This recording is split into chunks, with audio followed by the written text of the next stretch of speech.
Hi, Algebra 1. We're continuing with Lesson 3 where we are going to keep writing equations to model relationships, and we're going to use patterns to help us write those equations. Here we go.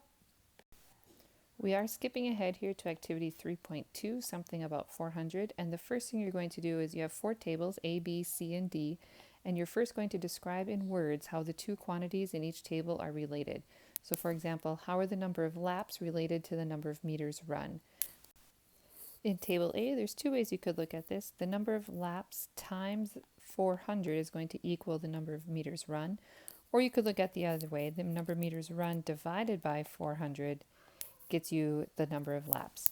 In table B, these two things added together, the meters from home and the meters from school, always ends up equaling 400. In table C, if you take that total expense and subtract 400, you're going to get your electricity bill. And in table D, if you take your monthly salary and subtract 400, you're going to get the amount deposited in dollars. So now you're going to take these four equations and match them based on how you wrote your descriptions in words to each table. Go ahead and try it. Okay, here's how they match up. Equation 1 goes with table C, 2 goes with D, 3 goes with B, and 4 goes with A. Now we're on to 3.3. What are the relationships? So we're going to have some examples. We're going to try to write equations to show these relationships. So number 1, we have the relationship between the base length of a parallelogram and its height.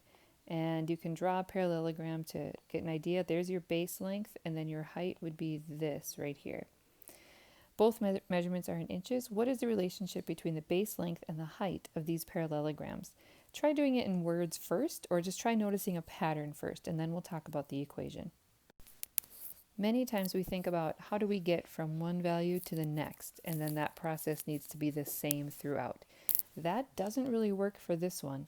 In fact, what we're seeing is that if we take the base length times the height in each one of them, we get the same answer. We get 48. And so I could write an equation like this, where I have the base length times the height equals 48.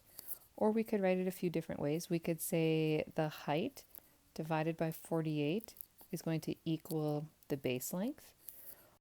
Or we could say that 48 divided by the base length is going to equal the height. Any of those things work for this one. It's just the same equation rearranged.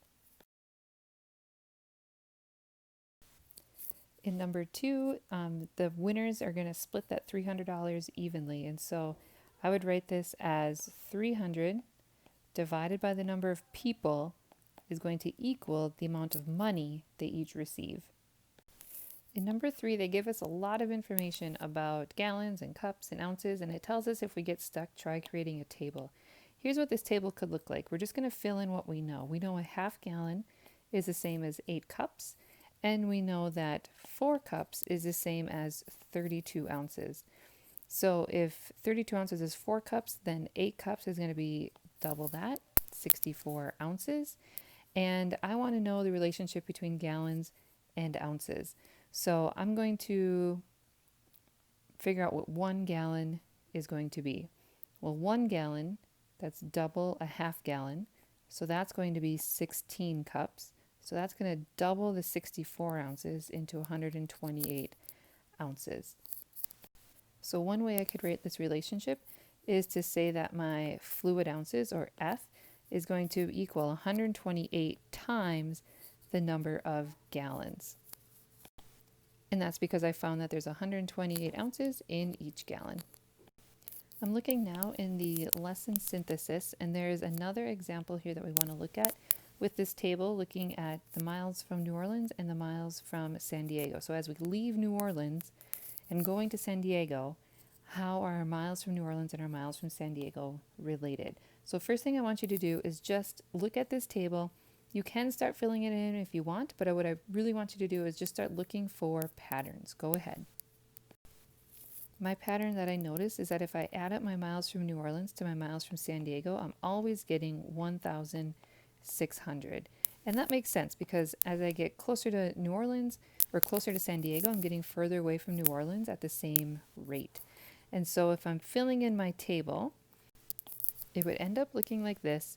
And my final equation is that x plus y equals 1,600. Or to write it out more nicely, x plus y equals 1,600. There we go. All right, guys, nice job working through lesson 3. The key when you're working with writing equations for relationships is just to keep trying. Finding those patterns will get easier as you keep doing it. Don't get frustrated, make mistakes. That's what it's all about. So keep it up, guys. Nice work.